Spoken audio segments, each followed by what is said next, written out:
Hello बच्चों, पिछले part में हम 40 नंबर तक प्रश्न को हल किए थे। इस पार्ट में 41 नंबर से लेकर 44 नंबर तक के प्रश्न का हल करेंगे। ठीक है, चलिए आइए बिना विलंब किए स्टार्ट करते हैं।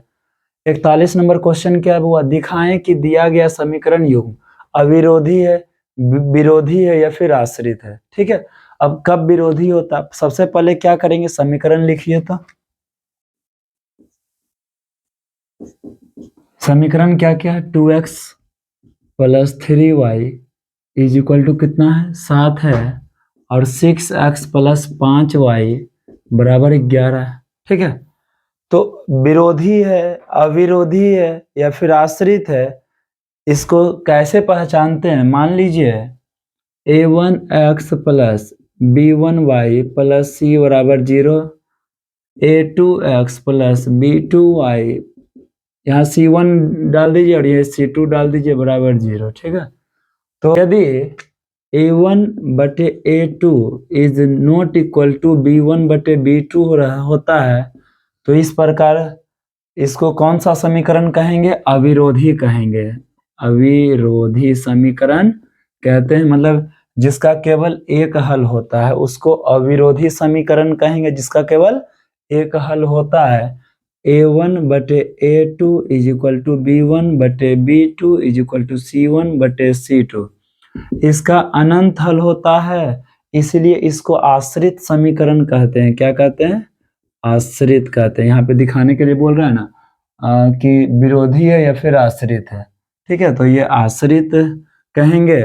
और यदि a1/a2 बराबर b1/b2 is not equal to c1/c2 होता है, तो इसका कोई हल नहीं होता है, और इस प्रकार के समीकरण को विरोधी समीकरण कहते हैं। क्या कहते हैं? विरोधी। ठीक है, तो इसी प्रकार से अब यहाँ पे देखिए क्या है, अब सॉल्व कर रहे हैं बुआ क्वेश्चन। a1 का मान यहाँ पे पहले लिख, इसको और सजा लीजिए, इसको मतलब बराबर के उधर क्या कीजिए, 0 कर दीजिए। तो 2x + 3y - 7 बराबर 0। उसके बाद इसका क्या होगा? 6x + 5y - 11 बराबर 0 होगा। ठीक है, अब यहाँ पे a1 का जो मान है बउआ 2 है, b1 का मान है 3 और c1 का मान है -7, a2 का मान है 6, b2 का मान है 5 और c2 का मान कितना है बउआ? -11 है। ठीक है, अब क्या करेंगे? a1/a2 पहले करेंगे, उसके बाद b1/b2 करेंगे, उसके बाद क्या करेंगे? c1/c2 करेंगे। a1/a2 तो 2/6, 2 तिया 6, 1/3 आ गया। ठीक है, अब b1/b2 कीजिए तो 3/5 आ गया। इससे अब आगे बढ़ने की जरूरत नहीं है, क्योंकि a1/a2 is not equal to b1/b2, क्योंकि यहाँ 1/3 है और यहाँ 3/5 है, तो इसको हम कहेंगे अविरोधी समीकरण। अतः 2x + 3y बराबर 7 और 6x + 5y बराबर 11 अविरोधी समीकरण है। क्या है? अविरोधी समीकरण है। ठीक है, ये और यदि ग्राफीय विधि से बोलेगा तो उस प्रकार से भी हल कर सकते हैं, बट यहाँ पे ग्राफ सिर्फ दिखाना था, यहाँ पे कोई आलेखीय या ग्राफीय विधि से नहीं बोला था, इसलिए उस प्रकार से उस तरह से नहीं। 42 नंबर प्रश्न क्या? एक नाव धारा के अनुकूल 20 किलोमीटर जाने में 2 घंटा लेती है। धारा के अनुकूल मतलब जिधर धारा बह रही है उधर नाव जा रही है, मतलब जिन्हें हवा बह रही है उन्हें साइकिलवा चलाते हो तो कितना फास्ट जाते हो। ठीक है, तो और धारा के विपरीत जाने में, और यदि विपरीत दिशा में हवा चल रही हो, मतलब इधर से जा रहे हैं, इधर से इधर जा रहे हैं, और उधर से यदि हवा चल रही है तो जाने में कितनी परेशानी होती है। ठीक है, तो विपरीत जाने में 4 किलोमीटर जाने में कितना घंटा लेती है? 2 घंटा का समय लेती है। ठीक है, 20 किलोमीटर जाने में यहाँ 2 घंटा का समय ले रहा है, लेकिन यहाँ पे 4 किलोमीटर ही जाने में 2 घंटा का समय लेती है। तो इसकी चाल शांत जल में बताएं और धारा की चाल भी निकालना है। ठीक है, सबसे पहले जो पूछा है उसको मान लेंगे x और y। ठीक है, कितना नंबर है? 42 नंबर है ना बुआ। सबसे पहले माना कि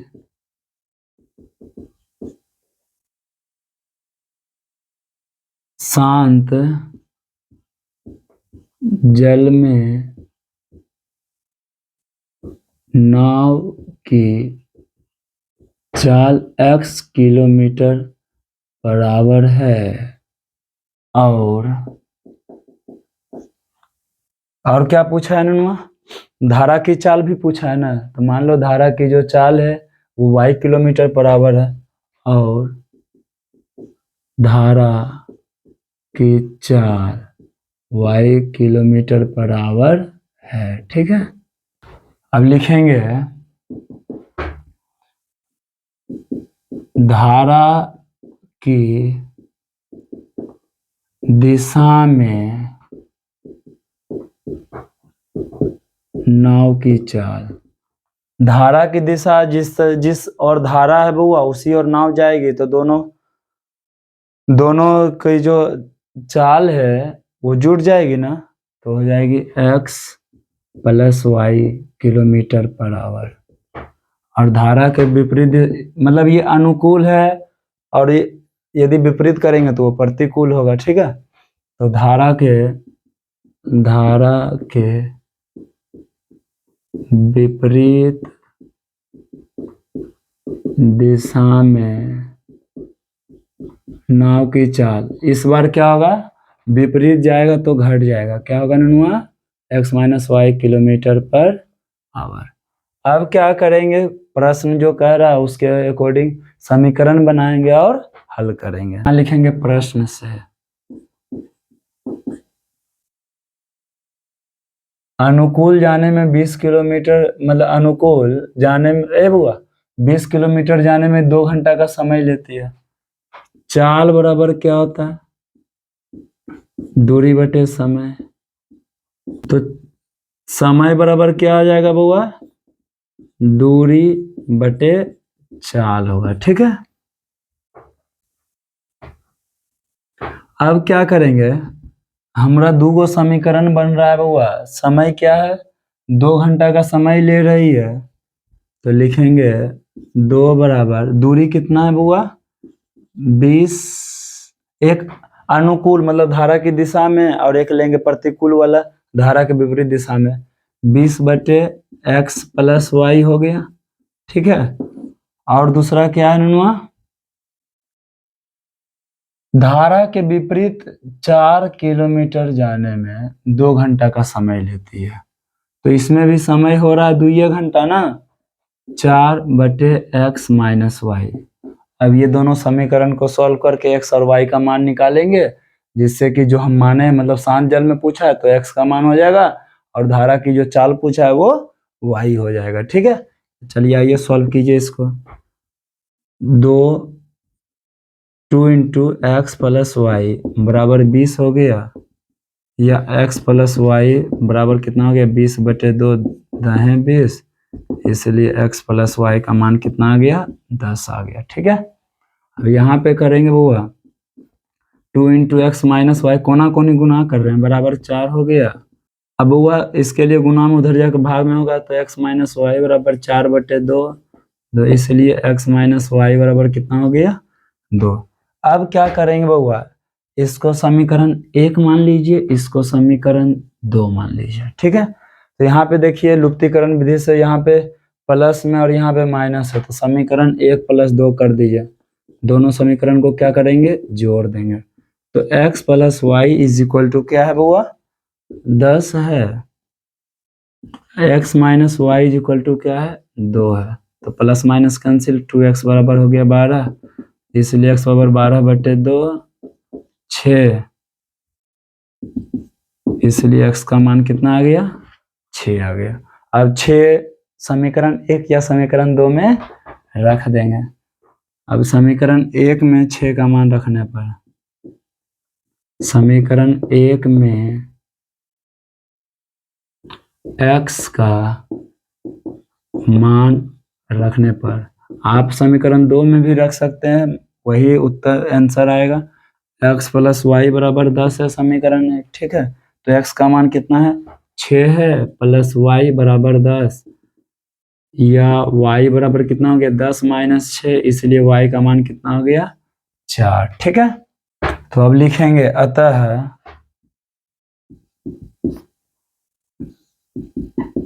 शांत जल में नाव की चाल, कितना शांत जल में नाव की चाल कितना हुआ, x का मान कितना है, 6, तो 6 किलोमीटर प्रति घंटा, और धारा की चाल कितना है, 4 किलोमीटर प्रति घंटा है, ठीक है। कोई दिक्कत, यदि किसी बच्चे को कोई प्रॉब्लम है तो वो कमेंट कीजिए, उसको दोबारा बताई जाएगी, ठीक है। अगला जो क्वेश्चन है बउआ 43 नंबर, किसी पिता की उम्र आज से 5 वर्ष पहले पुत्र की उम्र की 3 गुनी थी, और आज से 10 वर्ष के बाद 10 वर्ष बाद दुगनी हो जाएगी, तो पिता और पुत्र की वर्तमान उम्र निकालना है।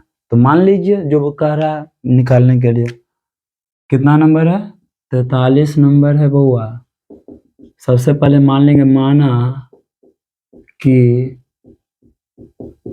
पिता की वर्तमान उम्र x वर्ष और पुत्र की वर्तमान उम्र y वर्ष है। अब देखिए बउआ, क्या अभी ये तो वर्तमान उम्र है, यदि किसी बच्चे का उम्र 10 वर्ष है तो 5 साल पहले कितना होगा, 10 माइनस 5 करेंगे, तो उसी प्रकार से 5 वर्ष पहले बोला है, 5 वर्ष पहले, तो यहाँ लिखेंगे 5 वर्ष पहले पिता की उम्र, अभी वर्तमान क्या है, x है, तो 5 वर्ष पहले x माइनस 5 वर्ष हो जाएगा, ठीक है। और पुत्र की उम्र कितना हो जाएगा बुआ, y मान है ना, तो y माइनस 5 वर्ष हो जाएगा, ठीक है। अब लिखेंगे प्रश्न में क्या कह रहा है, इसलिए लिखेंगे प्रश्न से, क्या लिखेंगे बुआ, प्रश्न से। प्रश्न में क्या है, देखिएगा ध्यान से, पुत्र की उम्र की 3 गुनी थी, किसकी, पिता की उम्र, यहाँ लिखेंगे पिता की उम्र बराबर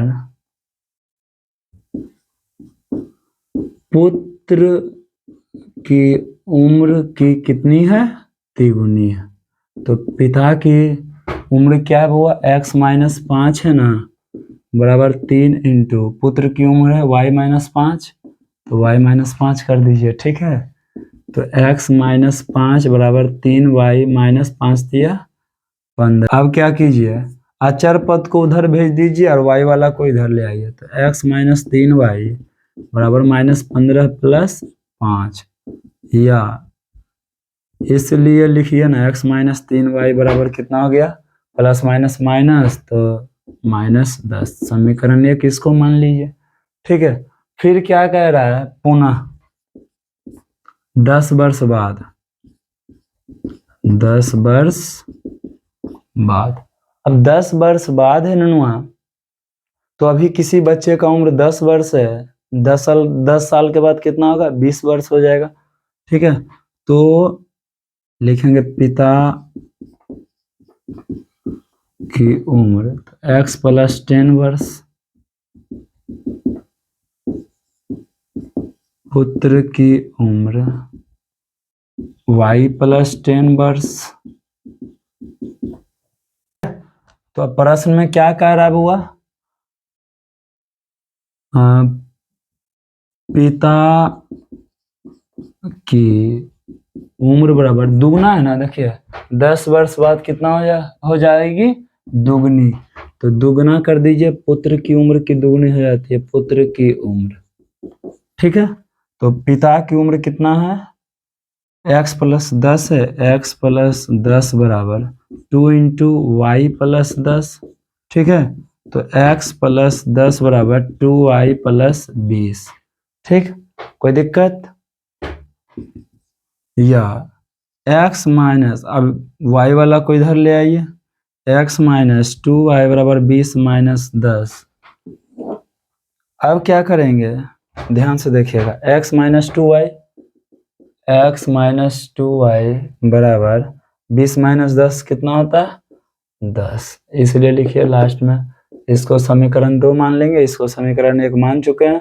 अभी दोनों को सॉल्व कर दीजिए, ठीक है। तो समीकरण 1 माइनस 2 हम कर रहे हैं, ठीक है। समीकरण 1 माइनस 2 आप कोई भी विधि से बना सकते हो, इसमें कोई दिक्कत नहीं है। तो समीकरण 1 क्या है, x माइनस 3y बराबर माइनस 10 है, और समीकरण 2 है x माइनस 2y बराबर 10 है। जब घटाएंगे तो चिन्ह बदल जाता है नुनुआ, ठीक है। कोई दिक्कत? अब ये प्लस माइनस कैंसिल हो गया, तो plus minus minus Y is equal to minus 20, इसलिए y बराबर कितना हो गया 20। अब y का मान समीकरण 1 में या समीकरण 2 में आप रख दीजिए। तो हम समीकरण 2 में रख रहे हैं, ठीक है।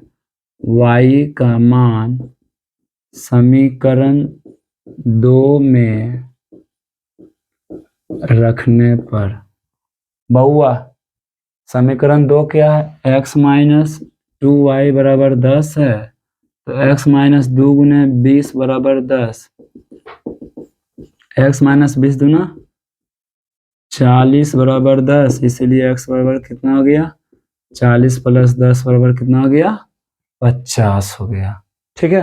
तो पिता की उम्र हम x माने हैं ना, तो लिखेंगे अतः पिता की वर्तमान उम्र 50 वर्ष और पुत्र की वर्तमान उम्र कितना वर्ष है बउआ, y का मान कितना आया 20 है ना, तो 20 वर्ष है, ठीक है। कोई दिक्कत?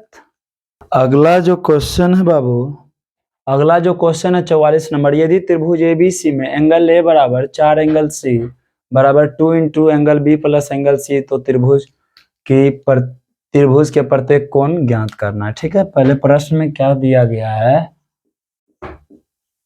प्रश्न में क्या है बउआ, एंगल A बराबर 4 एंगल C बराबर क्या है 2 into angle B plus angle C। कोई दिक्कत? अब इसको हम बउआ एक दूसरे के ये तीनों क्या है बराबर है, तो एंगल A बराबर हम 4 एंगल C लिख रहे हैं, ठीक है। दूसरा क्या है 4 एंगल C बराबर इसको 2 into angle B plus angle C, हम सबको C के फॉर्म में ला रहे हैं, ठीक है। तो ये लिख सकते हैं 4 एंगल C बराबर 2 angle B plus 2 angle C। तो 2 एंगल C है, यहाँ 4 एंगल C है, इसको घटाएंगे इधर आएगा तो 4 एंगल C बराबर 2 माइनस 2 एंगल C बराबर क्या हो गया 2 एंगल B। अब जब घटाएंगे बउआ तो 2 एंगल C बराबर 2 एंगल B, मतलब इसलिए एंगल B बराबर हो गया कितना एंगल C। एंगल B और C बराबर है, एंगल A का मान आ गया कितना, लिखेंगे हम जानते हैं कि त्रिभुज के तीनों कोणों का योग कितना होता है बउआ 180 होता है। तो angle A plus angle B plus angle C बराबर 180 डिग्री, ठीक है। तो एंगल A का मान है 4 एंगल C, तो 4 एंगल C, एंगल B के स्थान पे भी एंगल C रख रहे हैं और एंगल C के स्थान पे एंगल C 180 डिग्री, 4 5 और 1 6, तो मतलब यहाँ एक छिपा हुआ है नुनुआ, तो 6 एंगल C बराबर 180 डिग्री, एंगल C बराबर 180 डिग्री माइनस 6 30, इसलिए एंगल C का मान कितना हो गया 30 डिग्री। तो अब लिखेंगे एंगल A बराबर क्या है, अतः एंगल A बराबर क्या है 4 एंगल C है ना, तो 4 गुने एंगल सी का मान कितना आया है 30 डिग्री बराबर 120 डिग्री। एंगल बी बराबर एंगल सी बराबर कितना है, अलग है करके लिख दीजिए ना, एंगल बी और एंगल सी बराबर है ना दोनों, तो एंगल सी का मान है 30 डिग्री और एंगल सी का भी मान हो गया कितना 30 डिग्री। ठीक है, धन्यवाद।